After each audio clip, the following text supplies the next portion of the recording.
The humanitarian situation in Afghanistan has deteriorated extremely. The Taliban are now negotiating with Western representatives in Oslo for help for the country, but Norway is making clear demands.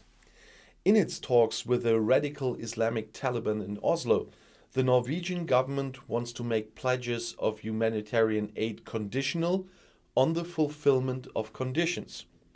We will present concrete demands that we can follow up to see if they have been met, Norway's Secretary of State Henrik Thune said on Tuesday ahead of his talks with the Taliban delegation. The demands include that humanitarian aid can be given directly to the Afghan people. The Norwegian news agency NTB reported that. Other demands included respect for human rights, especially for women and minorities, access to education and health services, the right to work, and freedom of movement. Norway also wanted to address the fate of two women's rights activists who have been reported missing since taking part in a demonstration in Kabul last week. Talks in Oslo started on Sunday. To kick things off, the Taliban met representatives of Afghan civil society and, on Monday, Western diplomats. It was the first meeting between Western representatives and the Taliban on European soil since the Taliban returned to power in August last year.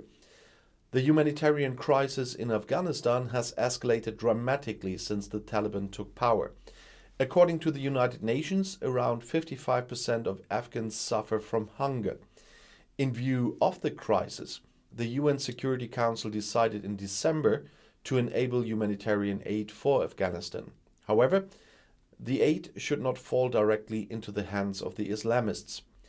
The Taliban delegation in Oslo also held bilateral talks with a senior French diplomat and EU envoy Thomas Niklasson, according to a spokesman for the Afghan Foreign Ministry. The Islamist government in Afghanistan has not yet been recognized by any country in the world. And I'll see you in my next video. Bis gleich.